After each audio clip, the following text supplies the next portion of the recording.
Hello and welcome to episode 2 of the Heathen Wyrdos Podcast. I'm Kenna. Astrid puts me in charge of this episode for reasons. Everyone else, please introduce your voices. Hi, this is Theo. My pronouns are they, them. Hi, it's Jay. My pronouns are she, her. I'm Astrid, and my pronouns are she, her. Hi, I'm Sif. My pronouns are she, her. Today we are talking about how to practice in the broom closet and or on a budget. This is what I lovingly call broke bitch praxis. It's my unofficial official term for finding ways to build a practice on a budget, in a closet, secretly, on stealth mode. And it is one of my favorite pieces of the heathen witchcraft puzzle. One of the things I always say is that ancient peoples used the tools that they had, and I think that we should too. A lot of us, regardless of how long we've been doing the heathen and or witch thing, get sucked into the aesthetic of social media practices, the pretty crystals, the gorgeous statues, all that gorgeous badass stuff. And that's all great. I love it too. I think it's gorgeous. But it is also not vital to anyone's practice. You can be a good witch, a good heathen, a good pagan, without needing to spend a metric fuckton of money on tools and pretty things. So that's what we are going to be here talking about today. So let's start with some beginner needs. What are some of those tools that you guys think beginners actually need? I think knowledge is a really great beginner standpoint. And with that, besides reading your witchy textbooks or your Norse heathenry and whatever, is fire safety. Forever and always. Smokey the Bear. Please don't burn your house down. Please don't light fires where you shouldn't. Just don't. Please. So, like, besides knowledge, like, you can use any kind of cup, a dish, or a light source. Like, you can use a candle, like either a standard candle or like a little LED candle. When I was in the closet, I used a lamp a lot or my ceiling light. Otherwise, like, that's really all. Maybe a spoon. I like spoons. Spoon. I think one of the things I also tell people as beginners, besides the normal, get a cloth if you're going to be doing candles or libations. This way you're not having to clean wax off of wooden shelves or have to deal with your wine, honey, water, whatever, spilling all over the floor. Your cloth is going to be able to help you out with that. And paper and pen, or pencil and pen, paper. Wow. Try that again. Pencil and paper. Because you can use those to write bind runes, you can use them to write sigils, you can use them to write out your prayers so that you don't forget them. You could even use those as altar cloths, I would argue, especially if you're making offerings in some way to another to different deities. As paper, you just throw it away when you're done. Absolutely. I love that idea. You know what else I think beginners need? I think they need a mindset of sacredness. And I know that sounds really like posh and bougie, but I mean literally like if you're in the broom closet and you don't necessarily have a space that feels 100% safe, you kind of have to make that in your head. Yeah. Yes. So that you can employ it anywhere you go. Like I've heard some people keep secret altars like in their shower. Showers don't feel sacred, so you have to find a way within your own brain to allow it to be sacred. That makes sense. I mean, I feel you could make it feel sacred because it's, if you go from the perspective of miasma or just like uncleanliness being an idea that's not welcomed in your practice, just like to get rid of gross and negative, I don't know. Anyways, your shower's where you cleanse all of that away from yourself. So like I could see that easily being a sacred space. I tend to put on something that kind of initiates, oh, this is me doing ritual, this is a sacred space. So I have an arm ring on my altar that I put on. It doesn't have to be that fancy. It could be a Mjolnir, it could be anything. It could be like an armband or a bracelet. It just says, this is, I'm doing ritual now, or this is, I'm in that space or that mindset. Yeah, That kinda like I a know some cue? people who do. Yeah, it's a cue. It's a psychological cue. It's like I know some people who use a specific perfume before they do a ritual thing, or like they put on. I mean, if you don't have perfume and you don't use perfume, a scented lotion, or you use a certain soap in the shower before you do or in the shower, whatever, wherever you're doing your thing. It's just a lot of people use something like that, like a piece of jewelry, a piece of clothing. A smell, a sound. I know in Yeah. ceremonial magic, I think a bell can often be Mhm. a signifier of transition, so something like that might work for you if you're still working on beginning into things like sacred space, ritual space, things like that. I've used a bell before. I know for me, I veil for Okay. larger rituals. So I have a specific one that I'll wear for larger workings.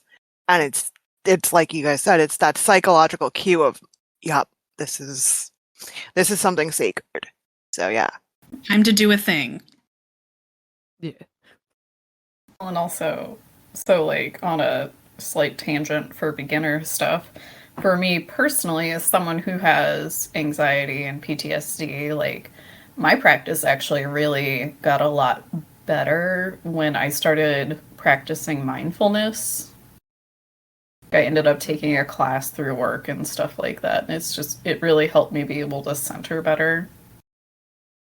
Stuff like that. And meditate. Yeah, grounding is really a good thing, and it can be simple. Grounding can be really, really simple.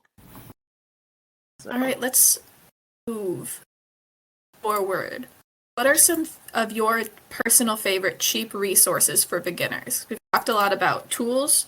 Let's go to resources. That sounds fun. For sure. Thrift stores, secondhand stores, dollar stores, that kind of stuff. They're great for candles, bowls, jars, bottles, cups, whatever you want or need. That's a great place to start and find stuff.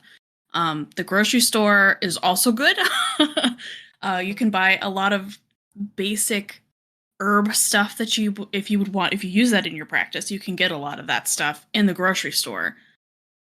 Cheap, and it's good, and it works just as well, and it's easy to find. So that's always, if you can't find it in a grocery store or just like a dollar store and you can't afford anything more than that, then you don't need it. You don't need it no matter what the book says, no matter what the website says, no matter what the YouTuber says. You don't need the thing if you can't find it somewhere you can afford it. You can actually find herbs in the dollar store a lot of times too. And they work just as well. In fact, right now on my altar, I believe I have a container of mint and a container of rosemary from the dollar store. So, See? they work. It worked. It's fine. Well, also Or grow your own. Yeah, and also another thing, like if you just have an empty jar or like an old spice container lying around, if you go to the bulk store or like the bulk area in a store, if that's available to you, you can also get your herbs and stuff for really cheap. So one of the problems that new heathens often run into is that sources and sagas tend to feel really expensive. How do you guys get around that when you guys were beginning? Library? Oh, yeah. Yep. Library. I know I sure as hell made a lot of use of sacred texts. Half their internet traffic right now is like me reading the Voluspa over and over. Internet Archive really helps too, because it'll search old websites that may not be available anymore, but you can search by topic. And while, yeah, some of them are going to be kind of weird, but you're going to find some really hard to find things through Internet Archive, and it's completely free. I've also used JSTOR and stuff like that, which I can't remember JSTOR's paywall. I know I don't pay to use what I do for it, but it does have subscription feature. That sounds right. So you can get more stuff. I currently have never felt the need to do that, but it could change.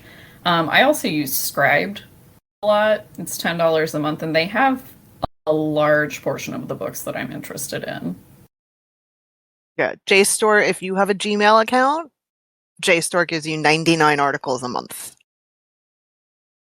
That's more And than with enough. JSTOR, yeah, and with JSTOR and stuff, like a lot of those academic database kind of websites, if you can't get past the paywall with just like a regular email login that you just sign up or just search through it or whatever, a lot of times your local colleges will have access to them, or local libraries will have access to them for you.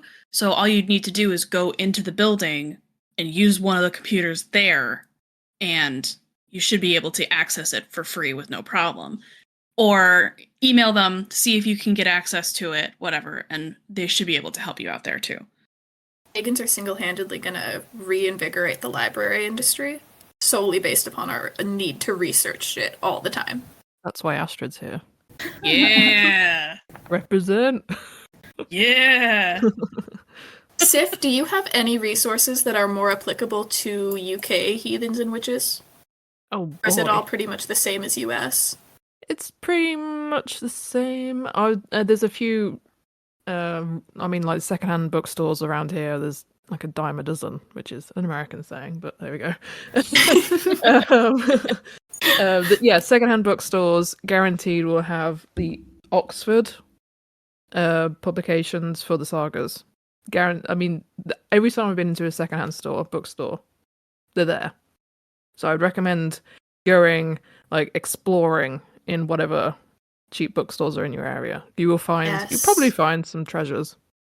Yes, I found my copy of Njal Saga in a thrift store. Yes. In the historical literature section. It's great. Love a thrift store. Yeah, but other than that, libraries will have it as well. Yeah, nothing specific to the UK.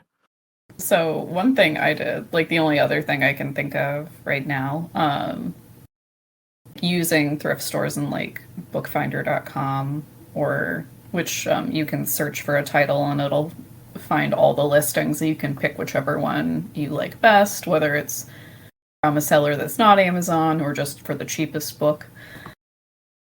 If you have friends who are also interested in heathenry, you can find whatever you both want to read. See if you can find it at the library or JSTOR or one of the other free sources. But otherwise, you could just divide the books that you're going to buy and share them. Yes, communal libraries. Yeah. Heck yeah. All for it. Beginners need altars. No. No. No. That's literally one of the lines I've put in my notes. Okay, next question. We're good. We'll move on now. No. You don't need anything. You don't need anything in italics. There we go. Mm-hmm. Yeah. You don't. I went years without having a designated altar space. Partially because I wasn't actively practicing because I was in a weird place. And partly because I didn't feel the need to have one. I'm from Colorado originally, and we lived in an area where I could literally walk 2 blocks and be in the woods, or drive 15 minutes and be in the mountains. So that was my altar space for a while, and I didn't feel the need to have it in my house. It was actually kind of nice to not have to have an official altar at that point. I was able to focus more on myself and what I was feeling, and not have to fidget with candles or deal with cleaning up stuff afterwards or making sure that things are in the right place, because I'm a control freak and a perfectionist, so I do that. And that actually, I think it really impacted how I view my altar spaces now, because I don't see them as sacred in their own right just because I call them an altar space. They're sacred because I make them that way, and I can do that anywhere at any time without needing anything to do it but me. So, like we talked earlier about making a shower a sacred space, or a bathroom, or, just a spot on a park bench while you're waiting for the bus to come pick you up for work. Like, those things, that can be a sacred space if you make it one for yourself. So yeah, long story short, you don't need an altar. I love that. I think that's something that a lot of times, I know I did it as a beginner. I totally overlooked the need for me to be a part of making something sacred. I just wanted pretty shit. I wanted shiny rocks. And the cutesy little, I got in on witchcraft, so I was like, I need a pentagram, and I need the 4 directions, and I need a feather over here, and a knife over there. I really didn't. It just sat there. It gathered dust for 6 months. I didn't do a damn thing with it.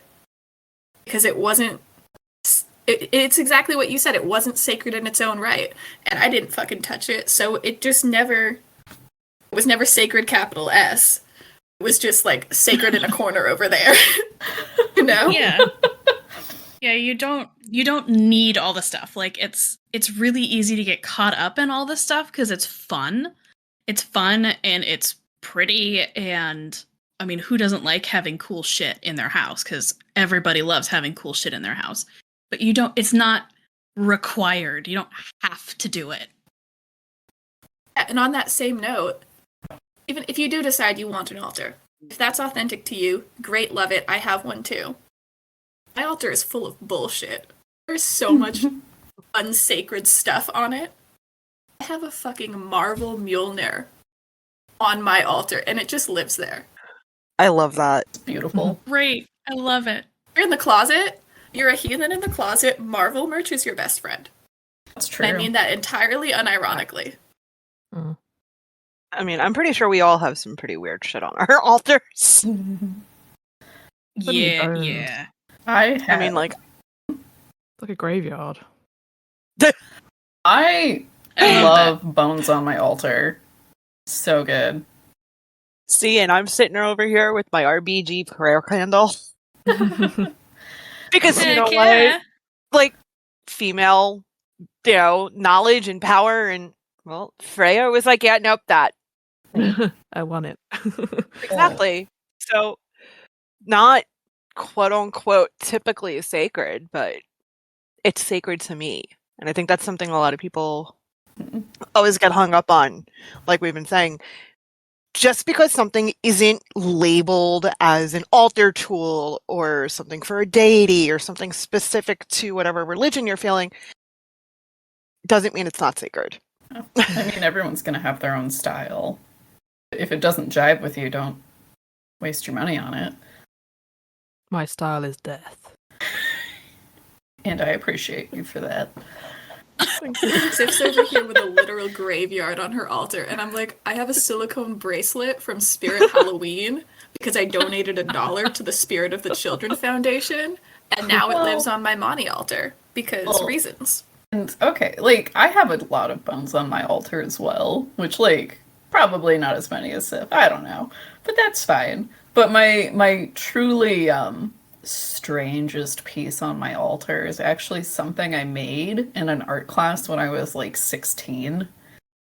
His name is Sir Rupert Gloucestershire III. And what? Yeah, you heard me. I love it. And so, do you know those little sponge holders that are like animals with gigantic open mouths? Mm-hmm. Yo, He's one of those, and kidding he's me? a hamster. What? Yeah, That's adorable. he's a hamster. I love that. And he's the third because I completely obliterated the first two. So, whatever, it's fine. Yeah. It's great. I love it. He's made of clay, and so I just have this open mouth screaming hamster on my altar. That's a vibe. I love it. My favorite. That's amazing. That's fantastic. Yeah. Yeah, I think the weirdest thing I think I've ever had on my altar was so I was doing a thing dealing with Odin and Sleipnir and moving between places and spaces in my life. So I have a plastic squeaky unicorn that has rainbow hair, Yeah. and it's white, and it makes the most bonkers screechy squeak noise. And I had that on my altar for like 3 months.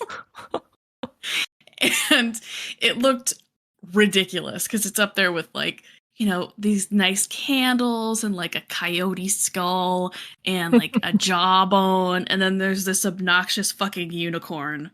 And I love it. I still love it. A friend got it for me on a road trip at a gas station in California. And I love that thing so much. That's amazing. I'm here for this unicorn. Oh, that's so good. That's iconic. Okay, I have to grab it. Let me grab it. It's going to make my dogs go crazy. But Oh, are we going to get to hear the sounds? think The we're gonna sacred get to- sounds? Oh, yes. Oh god. Okay, The so sacred sounds. what everyone's going to do is get a squeaky toy and use that as your sacred mindset trigger. You could. Yep. And Yeah, it's I gonna mean, it sound- works. It will sound like this.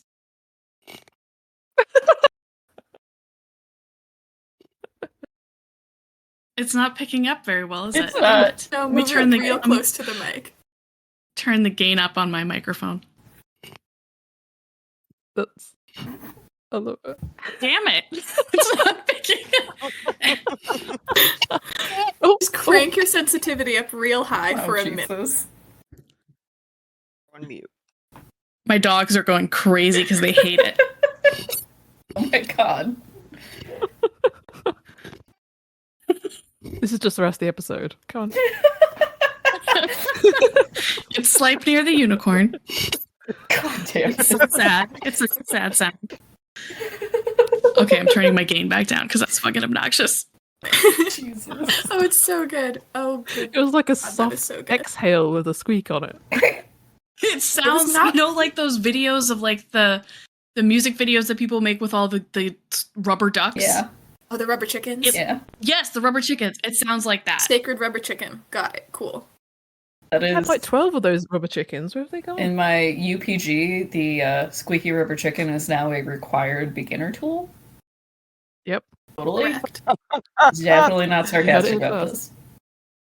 this. Psychological cue.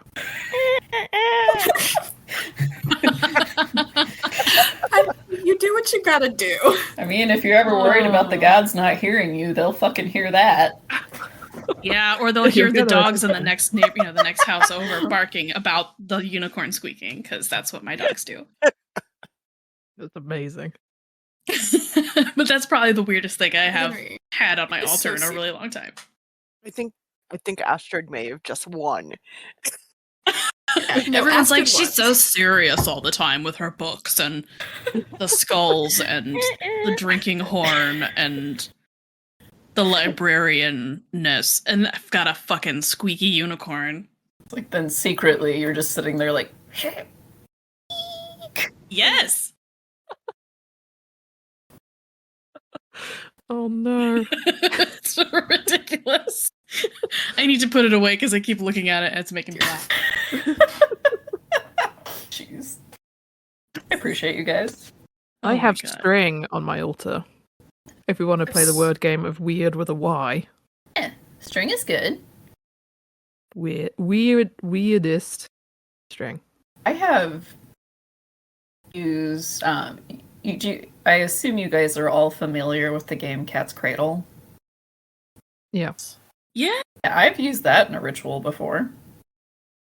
Good. So, Astrid, you used Squeaky Unicorn Friend as a deity representation for Sleipnir? Kind of, sort of? This secretary. Oh my god. Oh, this is very Yes. important, serious heathenry. Yes. Okay. Perfect. I did. Only as serious. Yes. Perfect. Oh my Because how much is Squeaky Unicorn? What is his cost? Squeaky Unicorn was a gift from a friend at a gas station on a road trip. So, Okay, so I think no she more than spent 10 like bucks. 5. Oh no, yeah, no. This is like an $8.99 deity representation, If that. as opposed to beautiful Etsy carved wooden statues for $800. This is so valid. Right? Statues are gorgeous, but sometimes they're just you don't need them initially. Oh no, I've been practicing for like over 15 years, and I literally just bought my first statue last month. and it's a statue of Cernunnos. Like, it's fucking gorgeous. But yeah, it's just, I never saw the need for it. And also, especially, when I was in the broom closet, like, I would just draw my representation on fucking sticky notes and put them on the wall or whatever. Yeah. And then you can either keep them or you can discard them, and no one's gonna put together a ripped up sticky note from the trash can. And if they are, then they have more problems. But, And that's a whole other issue altogether, yeah. That's another episode. Seriously. I know deity representations can be difficult for people. I don't get it because I don't use a ton of deity representations. I just like for money, I just find shit with moons on it and I'm like, yeah, this goes here. I currently have like a pair of earrings that I bought at the thrift store that are the moon phases hanging on a candle holder, and that's like A1 good enough for me. Hey, that works great though. Like for let's see, on my altar space right now, I only have one statue. It's a little Freya statue. Aww.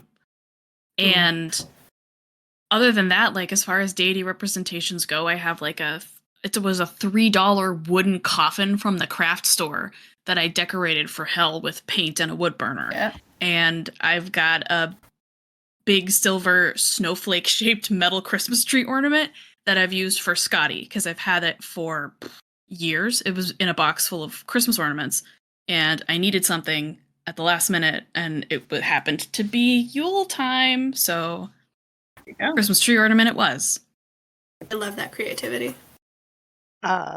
Something I've actually started doing, and this was actually based off a tip of someone from one of the other servers. Take your typical white cheapy pillar candle from the dollar store. Buy yourself a box of crayons. Okay. Melt whatever color crayon brings that god to your mind. Melt it over the candle. Guess what? Now you've got a colored candle that will represent whatever deity you want it to. Brilliant. They'll know who they are when they hear this. So all the shout outs. Yes. I'm a big believer in there's something innately special in making something with your hands. And there's a few times that I've tried air drying clay and just make a deity depiction out of that. And that should be pretty cheap. I imagine it's cheap. Air drying clay. I think so. Or just drawing on a piece of paper. Draw the god. There's something special about doing it yourself. And don't be afraid. Don't be afraid if you really can't draw like me. Draw something that represents that deity. I really can't draw that well. But when it comes to Freya, I can draw a rose. When it comes to Hell, I can draw a skull. Mm-hmm. Or even just some cool colors, like the colors that come to mind when you think of that. Just abstract art. It's still art. It's fine. And if you really, really, really can't draw, especially for all you lovely dirty heathens out there, the runes are like maximum 5 lines. It's 5 lines. You can do it. And also, if you really can't draw, like I really can't draw, which is totally fine. In my opinion, if you actually are putting real effort into it and you're trying, the gods are going to appreciate it. Absolutely. It doesn't have to be good. Have you seen the carvings on a rock from the actual Viking Age? It's not great. Mm-hmm. It's a little rough around the edges. I think the gods are okay with it. They tried hard. Yeah. They put in the time. Mm-hmm. I think that's something too that a lot of people have to keep remembering. Your best that you can try is what the gods want. They don't need you to be perfect. They aren't either. So don't feel like you have to be perfect when you're drawing for them or when you're trying to put words together for a prayer. Saying the word or forgetting a line, totally okay. Mm-hmm. Oh yeah. Well, and so another thing that I used to do a lot when I was still in either really didn't have a big area for an altar space or just couldn't had to have an incognito one is I would go to the thrift store, the dollar store, sale sections, whatever, and just whenever I knew I needed something for a specific thing, I would keep my price range in mind, and then I would go look, and I would, like, to say this, I hope I explained this well. I'd, like, let the god know, like, if it was Freya, I'd be like, hey, I'm going to go to this thrift store with this specific intention, or this area of the store with this specific intention of finding a plate or a cup to use in ritual with you. And I would go and, like, basically, like, if I got a feeling that something was preferred, I would go with that. Yeah, going with your gut. If that makes sense. You know, like, usually your first instinct when it comes to stuff like this is the best one. Like, if you're going, maybe she wouldn't like a black cup. Maybe she wants a one with these polka dots on it. And you go, but wait, that sounds ridiculous. Go with the first one. As ridiculous as it sounds, or it might feel, sometimes that's the best one. And also, like, who's to say that the gods wouldn't want some variety? Exactly. Whatever. Do any of you guys use travel altars or miniaturized altars in your practices? When I travel, yes. Yeah. So in my travel altar, it's actually in 2 velvet tarot bags. So cool. one of them will have like 2 or 3 crystals, because I'm that witch. I love my crystals. But they're not my really expensive ones. They're my cheapy ones. It's usually a rose quartz, an amethyst, and a selenite. Mm. And the combined cost of those 3 is usually under $20. Because I don't need giant ones and I don't need them to be, perfectly cut, or I actually like them a little raw. So there's that. Mm. There is usually a bag of rosemary, a small baggie of mint, a small baggie of either cinnamon or star anise or clove, depending. A couple of tea lights, and something for each of my deities. Usually, actually, recently, it's my prayer beads that I made myself, because DIY is always a great thing. When you DIY stuff for your gods, you will notice they really appreciate that. So I've actually made prayer beads. And again, I think the combined cost of all my prayer beads for 3 deities so far was like maybe $15. So, and like I said, they're in 2 little velvet tarot bags, just because that way I'm not knocking everything together. And it's TSA safe. So there's that. So good to know. So good. TSA, quick TSA tip, do not bring any crystals that are really large. They will flag them as weapons. Just FYI. I learned that. Oh no. Oh, gosh. Oh. Imagine Same thing having with flying with skulls in your bags, just so you know. Don't bring it on your checked bag, or like Wait, don't bring what? it on the plane, put it in your Right. checked bag, Checked wrap it bag. up in your t-shirts. Mm-hmm. Because otherwise Practical you'll be ways, stopped at TSA. Right, because otherwise you'll get stopped by TSA and they have to go through your entire bag to find your crystals. and then residue test them. So that's always fun. So yeah, that's Oh my my travel God. altar. Yeah. Don't travel with large crystals or skulls. Yeah, or or wrap them up. If you're going on a plane, maybe don't put matches in your travel altars. Yeah. If you're going on a plane, make sure you read what's allowed. I will not I be almost held got liable. arrested once. Just Sif, You did almost what got now? arrested? what? Yeah, in Portugal. Oh, this is a story. Story time with Sif. Let's go. It's not that interesting. It's just I found it very fascinating that I managed to get out of the UK with a knife in my bag.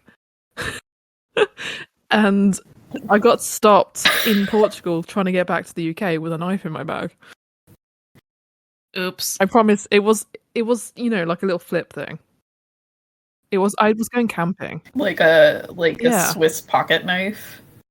But it was a really Nice. close bit of when they were measuring it. I was like, oh god, I'm gonna get arrested for this. Jesus. I don't But want to don't go take to a knives. Oh, Portuguese no. jail. No, that was fun. That was a real downer on the end of the holiday. That was. Jesus. I didn't get arrested, but it was close. There was like a lot of police people around me, and they were like using a ruler and checking it and checking it and checking the measurements. And I'm sitting there going, So you're just like, oh no, this is how it ends. Oh no. I enjoyed free life. This is a criminal in one country. I know, yeah, I don't want to go back to Portugal, thanks. Nice, but that's great. I like it. Yeah, our listeners don't know this, but Sif is actually coming to us today from a Portuguese jail. yes. I've kept it hidden for this long, but now I guess you must know. Oh, by the The grace of the secret is gods. out. Dun dun dun. At least they let you have Yeah. books or something. My I don't bookshelf know. I posted, that's, they allow me to have that in my cell, so. Oh, no. I'm sorry, I couldn't help it. I couldn't Okay. help it. They allow me to have altars in my cell, how cool. And a Fire skull. and Get candles knives too? and bones. Fire knives and bones. Man, if I ever get to go to jail, it's definitely going to have to be a Portuguese jail. Dude, that's Yeah, going to do be it. the title of the book that I write in 40 years. Fire, Knives, and Bones, An Introduction to Heathenry. That's the Yeah. whole thing. Brilliant. Love it. I'll read it.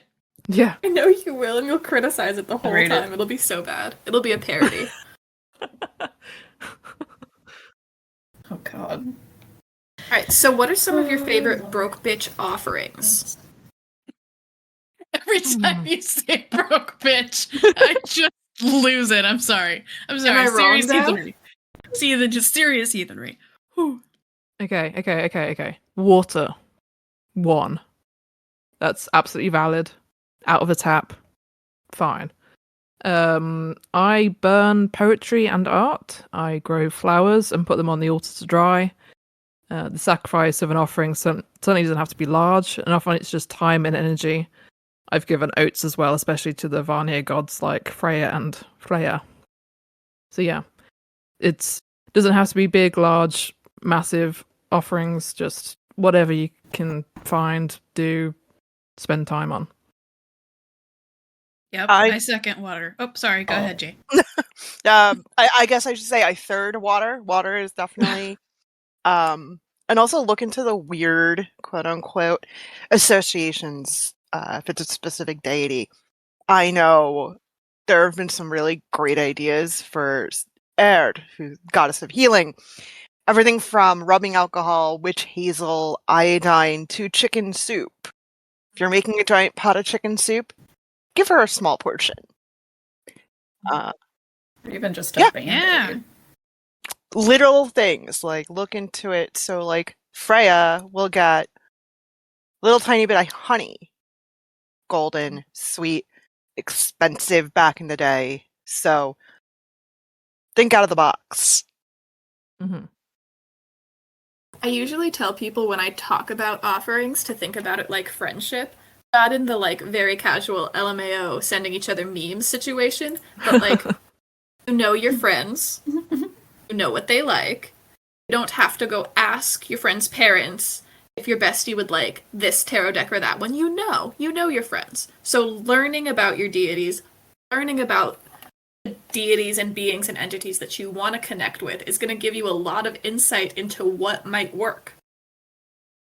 Yes. And what for me, like, I don't necessarily associate Freya so much with, like, roses. I know a lot of people do because that's what makes sense to them. It doesn't work as much for me. So that's okay too. Like, there's not anywhere that says what you associate with a deity has to be the same as what everybody else associates with that deity too. You can switch it up, you can change it up, you can do whatever you want. There are no rules. 100%. 100%. I know for me, one of the modern associations with spiders is Loki. And I don't feel that. I don't work with Loki, which is fine. I don't know if he and I would get along well because we're both agents of chaos. actually would get along too well. I take that back. Anyway, the point is, a lot of spiderweb stuff for me goes right to the Norns immediately. Mm-hmm. And I sometimes feel like I'm the only person who does that, especially in like bigger pagan spaces, because it's so common for spiders to be Loki. But it's fine. You're not. I actually associate the spiders with the God bless Norns you. as well, and I do actually worship Loki. Oh, I don't associate. I don't associate Loki look with it up. spiders personally, but you know, it's not wrong to do that. Like, it's just not what works for me. That's the other thing beginners need. Confidence in their own associations. It's fine if your spider thing doesn't match my spider thing. We can both do the spider thing. No stress. Totally Yes. fine. yes. Yeah, definitely. Don't feel like you need to search for approval. Not from outside sources. No. Mm-hmm.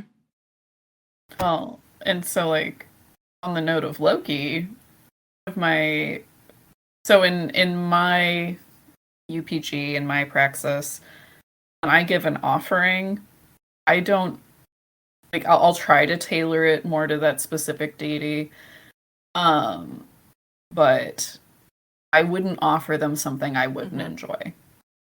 Because in my Praxis, like if it's an offering, it's something that I'm not going to benefit from. Like, so like if I'm baking a lot and I make a lot of cookies, like I'll give them some cookies or rolls or whatever I'm baking. And like I then compost that offering after I'm done, so I don't benefit from the cookies. Or for instance, on the note of Loki, so the only soda I really like is Dr. Pepper. Like, it's by far my favorite. I love Dr. Pepper, and I don't get to have it a lot. But I offer Loki Dr. Pepper whenever I have some. And in my UPG, Loki fucking loves it. But you know, why wouldn't Loki like something called, like, you know, it's Dr. Pepper? They're not doctors. Whatever. Like, it's not a doctor, and it's got so many different fucking flavors. Like, it's amazing. Yeah. And like on that note, you know, if you're heathenry has, and I think kind of paganism words are hard today. Heathenry as a whole and like paganism as a whole tends to go a lot of like you have to offer mead to your gods or wine to your gods or whatever. And if you're either A, underage and you shouldn't be drinking, or you're a sober person, you don't alcohol is not mandatory. So if you don't, or if you just don't like alcohol, don't give it to your gods if you don't like it. It's okay. They're gonna like coffee or tea or water from the tap just as well. 100%. Hell likes dark coffee in my UPG. Absolutely second that. With alcohol is not necessary. Wine is not necessary. You know, there's plenty of reasons why you wouldn't want to. And sometimes it's just you don't feel like it. But no, definitely valid to not want to give alcohol at all. So. Yep, and alcohol gets pushed so much, especially in heathen spaces with like mead and homebrewed beer or whatever. Like it's not mandatory, and it shouldn't be pushed as hard as it is. So don't let anybody bully you into thinking that you have to have mead on your altar in order to be a good heathen, because that's crap. One of the many, many things that we're going to be drilling into everybody's head. So, I mean, also, like, on that note, like, meat is expensive. Yeah. Yes. Good mead is expensive. Like, Right. And anybody who tells you, oh, you can DIY it, it takes forever. It's Yeah. months. well, and it's also still very expensive as someone who has made mead before. Like, Yeah, the you need honey. a shit ton of honey, and that's expensive, and you need the materials and the carboys and like a closet that's dark and like all of this stuff.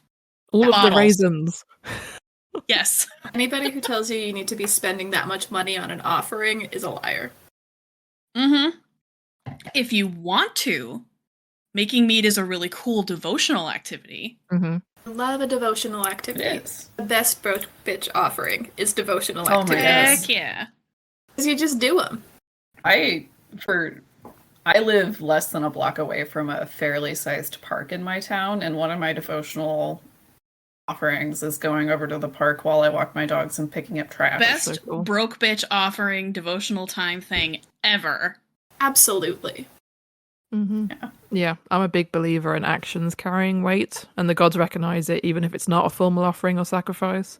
So I know loads of people that pray to Thor, for instance, to give strength or devote a workout session to him.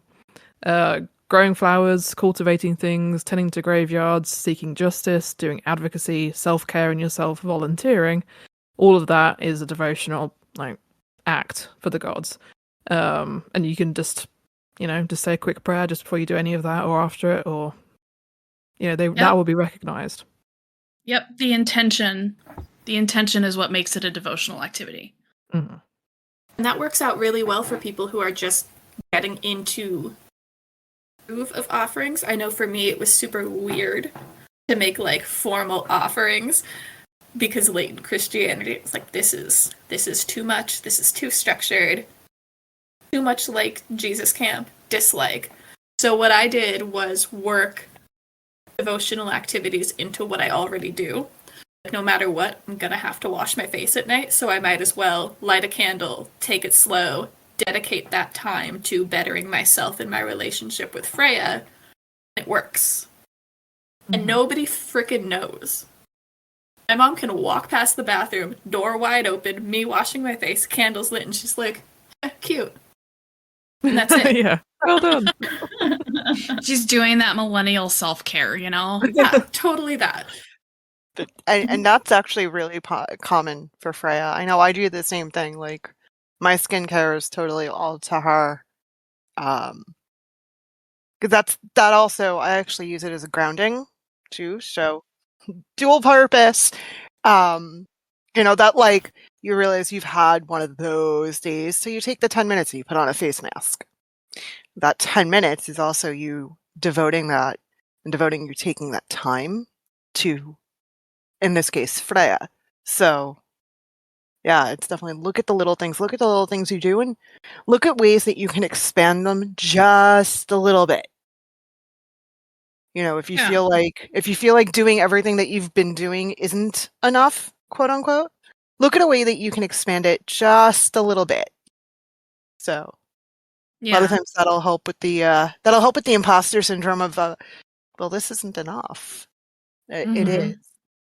And like one of the things that I in the last year actually has really been something that I started realizing was a devotional activity for hell.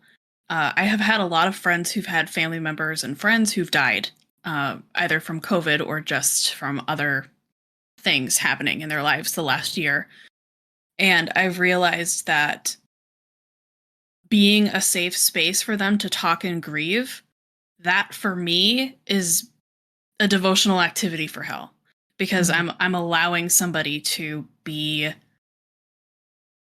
able to grieve, because it's an important step. And in our society, death is so, we don't like it. We stay away from it. We separate our dead from our living. Everything is separate. We don't like it because it's scary. And people don't have anywhere to go to just talk about their dead loved ones. And like when someone talks about somebody who's passed, a friend, whatever, whether it's a good story or a bad story, I can automatically click over into, okay, devotional time, and let them talk about it, because that's keeping them alive for them. That gave me chills, Astrid. Yeah, sorry, I brought down the whole mood. Oh, that's really important though, because good. part of exploring this faith is finding those moments. Finding that random shit that becomes sacred. Yeah, I mean, and you can do that with, do stuff like that with anyone. Like you can, if you have kids, spending some time with your kids or your family, make it a devotional activity for frig. Just, you don't have to light a candle. You don't have to do anything. You can just go in your mind, just go, okay, I'm going to do this for frig today. And then spend time with your family. Have a good time. feel like that really calls back to the idea of quote unquote ancient heathenry, or traditional heathenry, where, you know, they didn't write the stuff down, but it's not because they didn't know how, because they had a writing system. It's because it was so ingrained into their everyday lives. They were like, why would we need to tell someone that? It's like, why would we need to write down that we brush our teeth every day? Yeah, it's like, yeah. That's one of the reasons why my altar is covered in bones, just because my vulture culture sort of fascination, I see that as a devotional act to hell. Finding bones, cleaning them, looking after them, putting them on the altar space, and just making sure that they're not stepped on or whatnot. And just making sure that they're respected and all of that. Well, and like on the note of getting creative with it and like it being part of your everyday life, it's been mentioned before, like my entire kitchen and like everyday items that I use around my house, I use as my praxis, like use in my practice.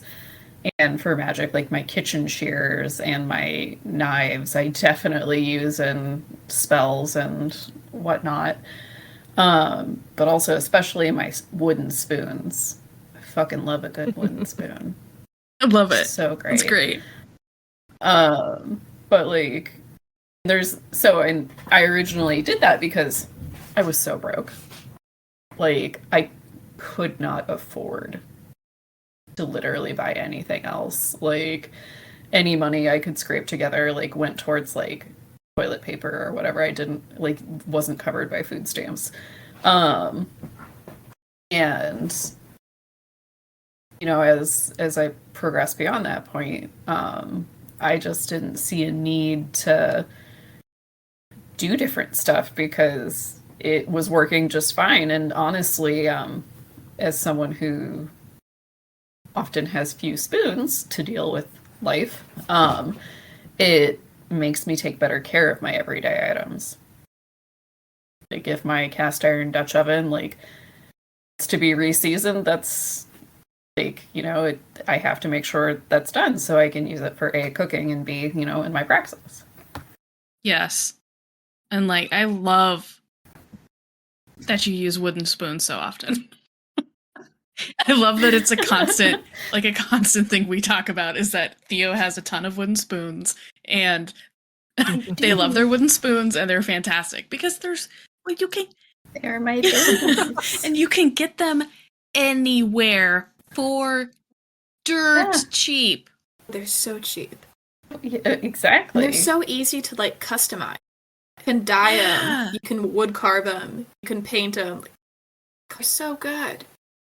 Oh yeah. Well, I mean, like in part of learning to carve, that's like one of the first things I'm learning is one, I'm learning to carve designs into existing spoons, and then I'm working my way up to like carving actual spoons and stuff like that. It's not hard to carve a spoon. I'm just extremely particular about my spoons. That's fair. Yeah. So just have to make sure I get it right. One of the things that I use the most on, it's not even an altar, it's a shelf. It's a shelf with a lot of shelves. That I found at a thrift store. God bless my thrift store goddesses. A medium-sized cast iron cauldron. It's not a Dutch oven, it's a straight up cauldron. Full cast iron. It's so dirty. It's full of ashes, but I can't throw the ashes away because I need them for things. I love this thing so much. With shit. It's like the size of a soup bowl. It's not small. Yes. It can have like entire baby bonfires in there. It's great. Baby bonfire. Obligatory fire safety note. Yeah. Don't do that because I did accidentally like smoke box my room and it was real panicky for a minute because the fire alarm is like smoke detector is what it's called, is literally right outside my door. So I had to open all of my windows and turn the fan on real quick. So don't do that. But super cool. Yeah, well-ventilated spaces or do it outside, folks. Rule number 1. Please don't light fires in your home. Not light fire to your home Too for late. the sake of heathenry. No.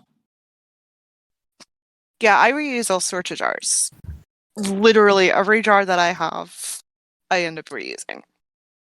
Like spice jars are big, but a lot of times, even the ones from the dollar store, the plasticky ones, I'll actually reuse those for, like, I've got a handful of pre-mixed ones that I'll make every time I get bulk sizes of certain herbs. I'll make these specific mixes all in one batch, and they'll go in those old dollar store plasticky jars.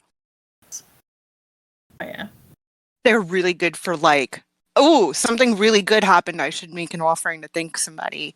Or in the case of air, I have a specific herb mix for her. And whenever there is an urgent prayer request, or I personally need to make a prayer to her, she gets a little bit of this herb mix, she gets whatever medicinal liquid I have around, and then her candle. So it's kind of the, like, super quick, yes, this is, but reuse jars for everything. They also help really, really well with organizing things. So you don't have, like, giant boxes of tea lights around. Get a large mason jar. I mean, if you have a big enough jar, you can also theoretically use jars as altars, fill it with shit that reminds you of said deity, and then you can shove it in the back of your sock drawer and pull it out when you need it. Done that before. Yep. Yeah. Jars are wonderful. I have an entire kitchen cabinet full of jars, and those are just mason jars. Like, we're not even talking the jars that I've kept from, like, salsa and pasta sauce. We won't even talk about how many of those I own. We won't. It's fine. Like, I actually got rid of all of my glasses because I used mason jars more than I did my That's incredible. glasses. So, like, I just have a ton of jars that I use for everything and repurpose, and it's amazing. Alright, I'm gonna stop simping over jars right now. Why? I love it. Keep talking about jars, Theo. Keep going on your low budget tools, though. What about That's my good. What about my spoons? And the spoons. Theo, the spoon god. Yes. Yeah. Spoons are great. What do you guys think the cheapest tool in your practice is? The cheapest tool. And Pen paper? and paper. Yeah, pen and paper. Can I say bones again? I use Bones, because you literally find them. yes. Yeah. Yeah. It's just summarize this as Um, Sif talks about bones at every opportunity. So, I mean, that's fair, though. Yeah. One thing I use, so you know how, like, some witches have wands and stuff like that, which is totally valid. Like, I'm not dissing people having wands. I just use my fingers in place of that. valid. Like, whenever safe. Like, I'm not sticking my fingers into, like, concoctions or whatever, but, like, just use my hands. I use pencils instead of wands all the time. Awesome. I think my cheapest tool, Halloween at the Dollar Tree, is really my jam. And Oh. my rune casting cloth, Dollar my rune casting cloth is from the Dollar Tree. It's this real cheap, like, handkerchief bandana situation with a spider web on it, and it looks like a perfect spider web. When I read runes, I do the center of the web is the things closest to you, and the further out you go, the further away that influence is. So that works out super well for me. And the runes that I use, I love That's that. amazing. the runes that I use with that cloth most often are in a Dollar Tree jar that has a spiderweb lid on it. That's so beautiful. I love it. I love it. That's so $2. great. Heck yeah. You don't need to get fancy shit, I'm like, I need a spiderweb bandana. Who doesn't? right? I know. Also, there are a Yeah. lot of things that you can get to make runes at the Dollar Tree. Please don't feel like you have to buy them. There are so many things you can make runes on at the Dollar Tree.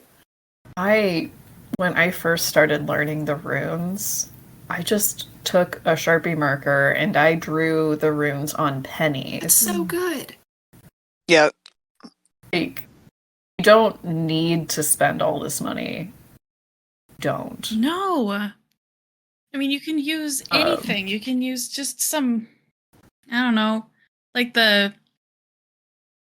Oh, it's gone. Never mind. You can go Rocks. outside, you can find a bunch of rocks that you really like. Yeah. Draw runes on I those. think the most traditional way to Like- use runes would be to go outside, find some sticks, Sharpie or carve symbols in, cast them right then and there. You could do that. Or even, like, get some popsicle Oh, sticks. fuck. Yeah. Popsicle sticks. Popsicle sticks. That's great. I love that idea. You dude with the popsicle sticks, you could even write keywords on the back of them too, if you're still learning them. It's like flashcards. Oh, Yeah. wow. I My love that idea. It's actually not a bad God. idea. It's amazing. That's so smart. We're all just, I'm writing that down so that I don't forget it later. We're Even all though it's going to learning be on a together. recording. You're all I'm learning going together to Target here today. briefly online, and I'm adding popsicle sticks to my cart. Or playing That's such a cards, I guess. smart... I If you need more Yeah. space, use tongue depressors instead of popsicle sticks. Oh, for that. But like what Sif said, like you can buy tarot cards, and like I'm a huge fan of my tarot cards, but like you can use playing cards, no problem. Yeah, no, playing cards are great. Because can't you just look up Yeah. online like the, It's reading the pips. that? We Thank you. can draw. I can drop a resource that we can have in we'll the put show a notes. link in the description below. Mm-hmm. Because that is cool and very useful.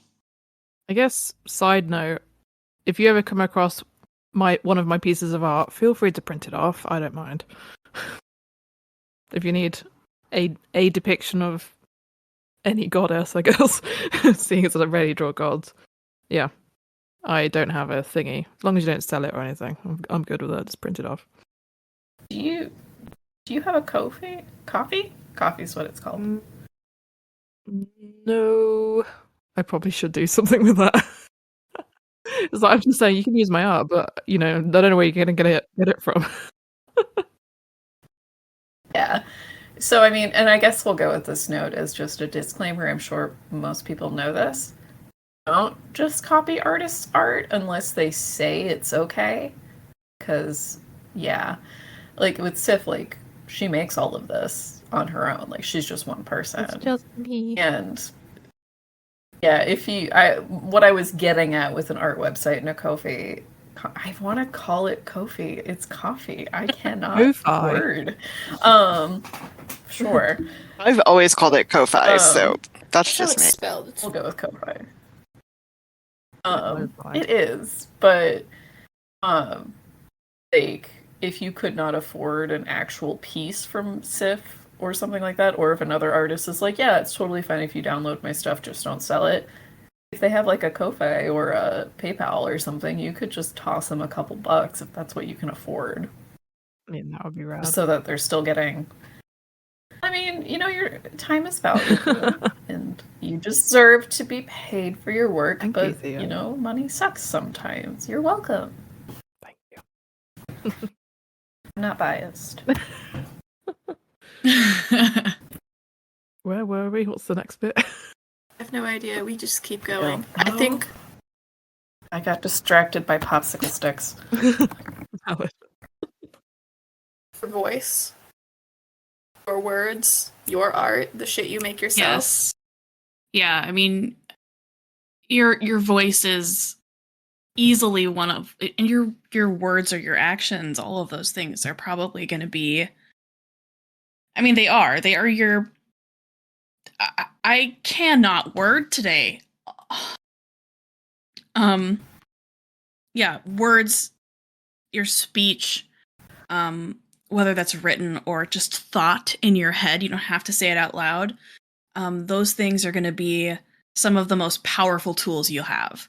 Because, I mean, in the Old Norse world, speaking something made it a real thing. It had power, words had power. And being able to bring that into your life now is going to be hugely helpful for you.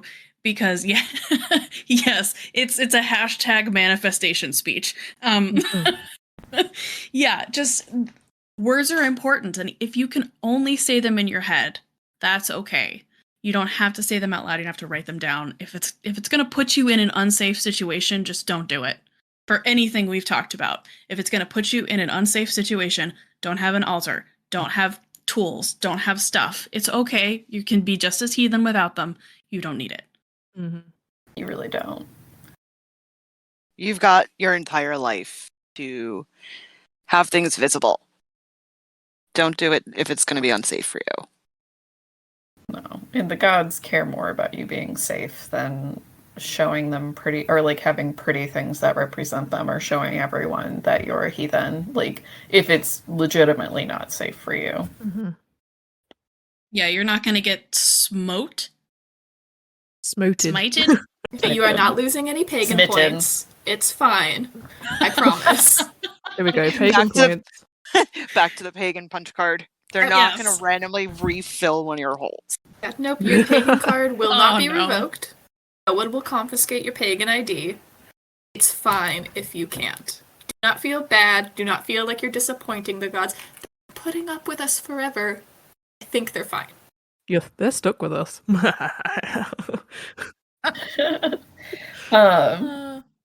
A thought I just had for people just building their praxis. One thing that could be really important could be researching cultural appropriation. Ooh. And how that impacts the communities that it affects. Yes. Because stuff like white sage and smudging, like, huge cultural appropriation issue. And, you know, if just knowledge is power, and if we in my opinion, the standard I hold myself to is I want to better myself so that I don't harm other people, whether it be intentional or unintentional. And you can use that research, that time researching and reading, as a devotional activity as well. Yes. Oh, yeah. That's the bulk of my stuff at the moment. Just realizing that sitting down with a book, and sometimes, you know, I meditate at the same time, reach out to Freya specifically because it's about Sather, and that time is valuable. Whenever I'm researching about like medicinal plants, that's a devotional act to air. Researching about like death and burial and grieving and rites is a devotional act to hell. So yeah, there's so much you can do without here's all the candles lit up, here's all the incense, here's, you know, an hour of, you know, hallowing a space and preparing for ritual. You know, it doesn't have to be that at all, you know, not even a little bit. I'll stop there, otherwise I go on a spiel. Sather. I'll just go back around Sather and Bones. There we go. I like that we're sitting here like go, Sid, go, as if we don't have a time limit. Syphilid mode activated. Everybody just listens to talk. I won't go off on one. I'll save that for a future episode. Yes. One of the questions we got was, what's your favorite thinking outside the box item in your practice? My crayons. Explain. The crayons with the candles. Crayon Crayons and candles. Yeah. Yeah, I think that's, yeah. I don't personally do that, but I think I might do. Okay, so my question for you, Jay, is, do you have the 8 colored box of crayons or the 118 colors boxes of crayons? Have whichever one. 118, of course. Oh my god. Okay, so you have the big ass box that made you the coolest kid in the 5th grade. Absolutely. And I did not have that when I was I did not have that when I was in the 5th grade. I had the like 24 pack. So it was like, but I saw the 118. I was like, yep, that's the one I want. Being an adult's great. It's got the metallic crayons and everything in it. It's great. Oh my god. Oh. Yes. Yeah. All right. Peak adulting. Heck yeah. Yeah. I think as of now, one of my favorite outside the box things is putting runes on popsicle sticks. To take anything away from that Like- to this episode. Yeah. Yes. That's Yeah. TLDR. That's I mean, brilliant. before that it was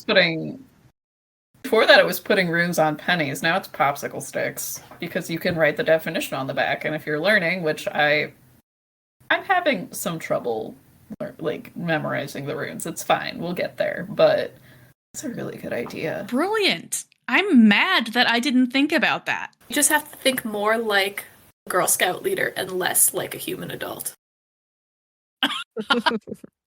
Think about how you would teach a group of 6-year-olds whatever concept. That's what you do. That's great, though. That's a great way of actually thinking about it, though. Creative. Especially as a beginner, because you basically are, and this is in no way, shape, or form an insult, because we've all been there, and there are still things that I know I still feel like a beginner in. You are that 6-year-old learning. Embrace it. I'm still 6. Just embrace Yeah. the 6-year-old. Uh-huh. Exactly. Embrace that curiosity. Embrace that willingness to learn everything. That is going to be one of your best tools Absolutely. you will have. Just because you're reading academic articles about history or old magic or anthropology, or you're reading sagas and you feel like you're doing very adult stuff, fucking put it on a popsicle stick. You're gonna remember it if it's ridiculous. I might try that with younger Futhark.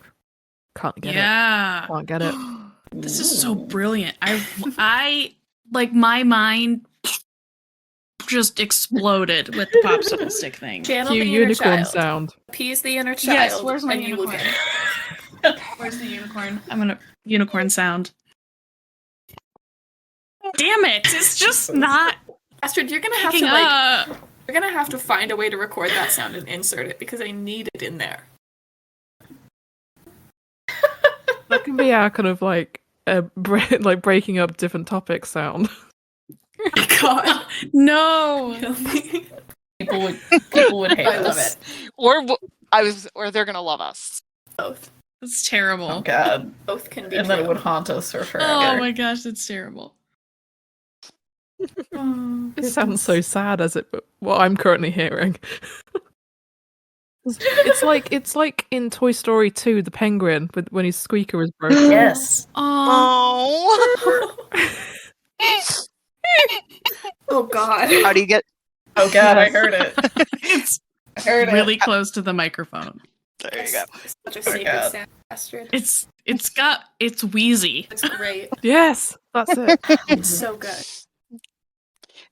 How do you make a couple of millennials understand sad sounds? Toy Story. Oh God. Toy Story 2 is better than 1. Oh, that's my hot take. It's just superior in every way. And it's got that one sad song by Sarah McLachlan. Oh my in it. God. Mm. Oh God. I'm sorry I brought it up. Let's move on Oh. before we all Oh. start crying about stuffed toys. Yeah. So, what are some cheap and affordable ways you guys like to show off your heathenness? Ooh. For me, it's not so much my quote unquote heathenness. It's I have ways of representing my gods that I worship a lot. Biggest thing, look at your stuff you already have. Look at jewelry you might already have. Look at pins you might already have. Look at accessories you might already have. I happen to have had a pair of really, really cheap rose earrings. Like they're little polymer clay roses. Days where I feel like I need a little bit more of Freya in my world, I throw those earrings on. But like that's the big thing. Look at what you already have. You don't need to spend the money. Some of these t-shirts and sweatshirts and jackets and hoodies and everything are freaking amazing. And yeah, they're great. You don't need them. Yeah, don't put yourself into debt buying cool shit if you can't afford the cool shit. It's okay. Yeah, the gods aren't gonna smite you because you're not wearing something that says heathen on it. Yeah, like my first Mjolnir, which is I find it to be one of the most generic heathen symbols, like in a good way. It's very popular. Yeah, I think I got my first one. It was just a really, really cheap one off Amazon. It's not ideal, but you know what? If it's what you got, it's what you got, and you appreciate it. If you can't afford that, like, definitely just go to the thrift store or check out your own jewelry box or whatever you have lying around. See what you can make do with.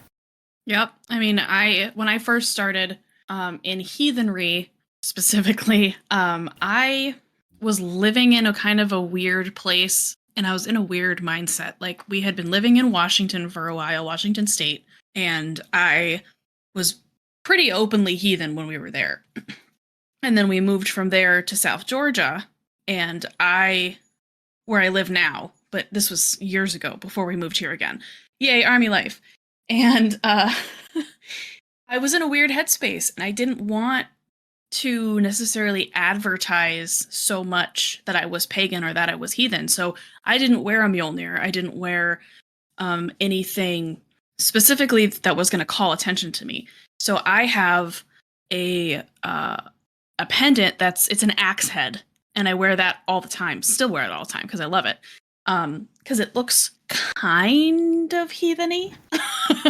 But you can find all sorts of cool shit in like the bead section of crafting stores, like neat, cool little cheap pendants that are like axes or arrows or flowers or even just colors that you like, and you can make jewelry that way too. Totally. Another really good, not quite as outwardly heathen, but still holds value kind of symbol would be like a world tree, a Yggdrasil. You can find trees anywhere. Holy shit, you can find trees on all sorts of things. And it's something it's so like nonchalant, but it's still very valuable. It's a very big part of the lore, and it works. Definitely does. Yeah, it doesn't always have to be, heathen TM. It doesn't have to be. Yeah. It doesn't have to be marketed as heathen. It doesn't have to be marketed as a Mjolnir. It doesn't have to be marketed as something specific. If you find something that speaks to you, get it.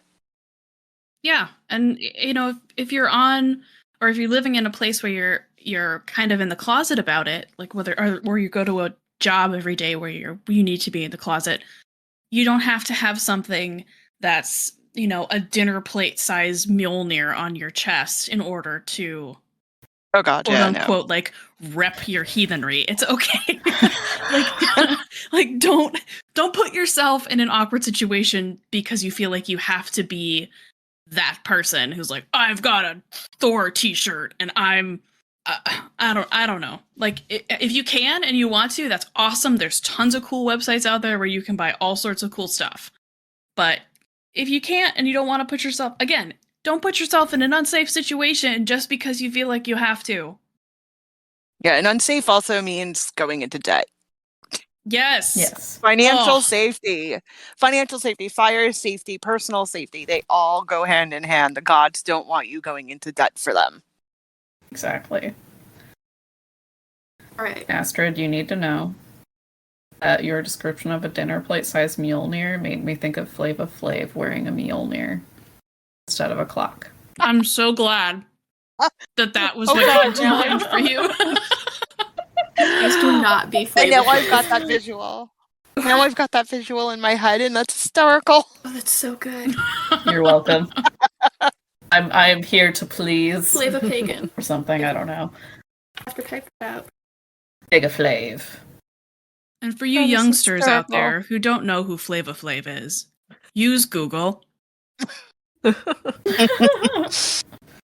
not going to explain it because then I'll feel even more old than I already feel. Yep. Nobody needs to be a Flava Pagan. Flava Pagan. I'm coining it. I'm trademarking it. It's mine. Oh, No. God. Really?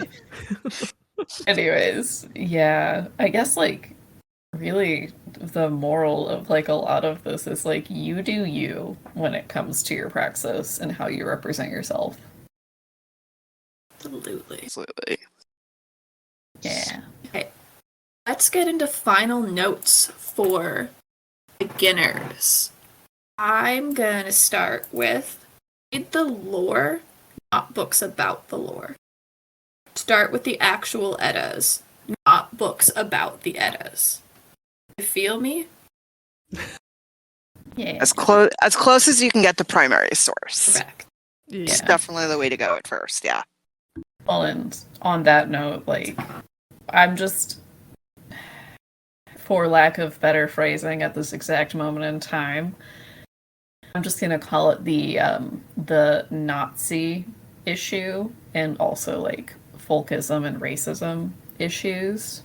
They're pretty prevalent in heathenry.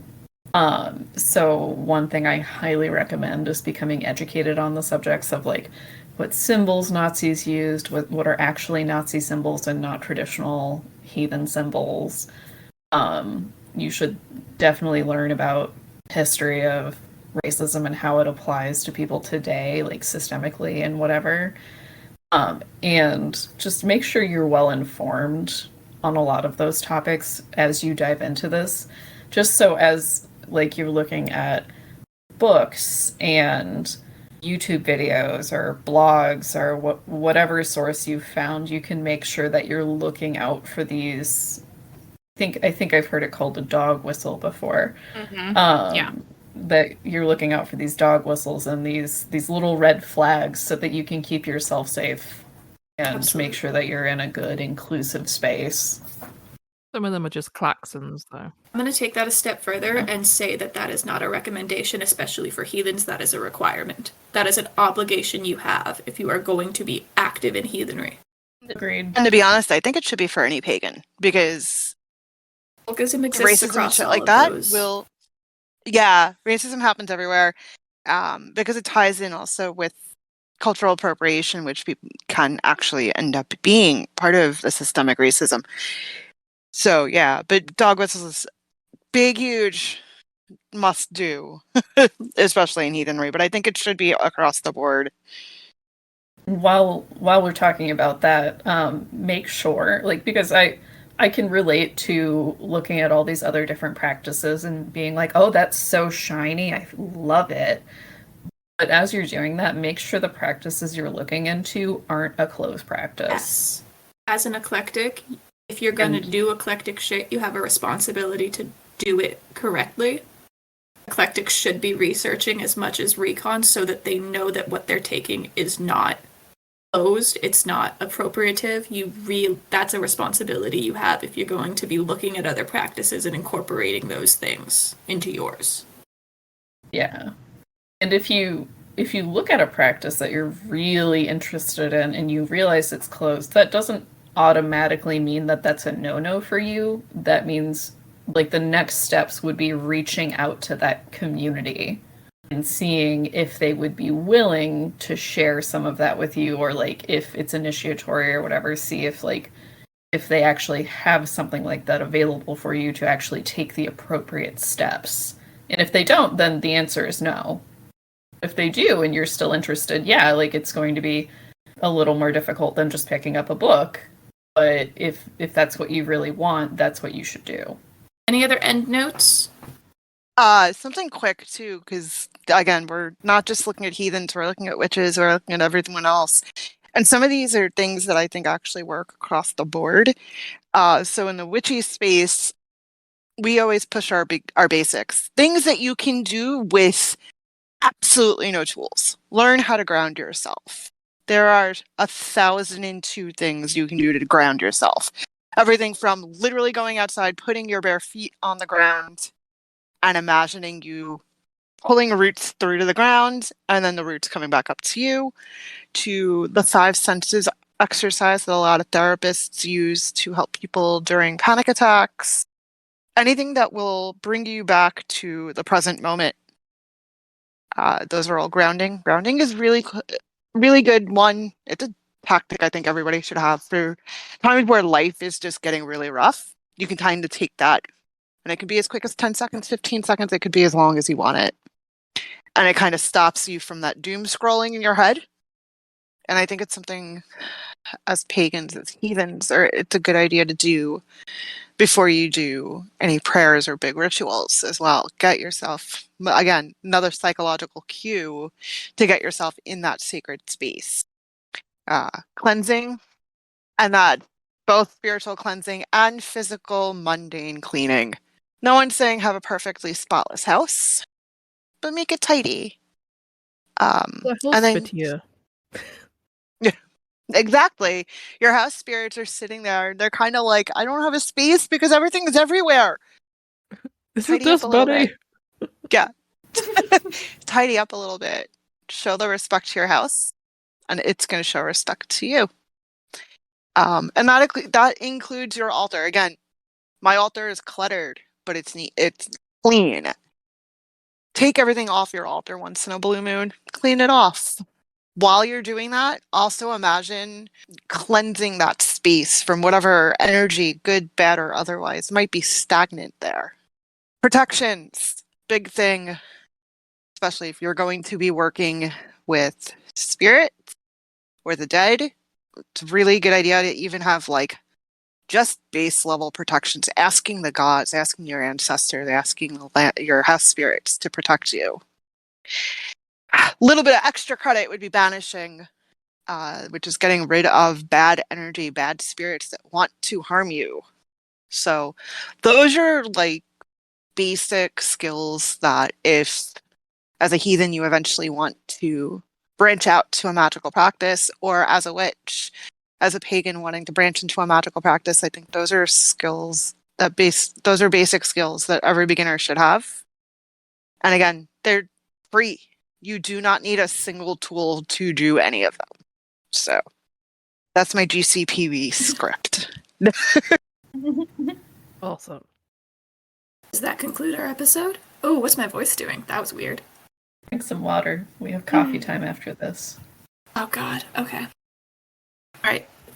Alright, is that everything we want to mention? Should we close it? I think I so. think we're good. I think we're good. Thank you everyone for listening to official episode 2. Holy shit, you guys have been incredible on our first episode. I think we hit 200 within like 15 hours, which blows my mind right out of my head. You guys know that everyone's watched YouTube videos before. Do the thing with the buttons or whatever.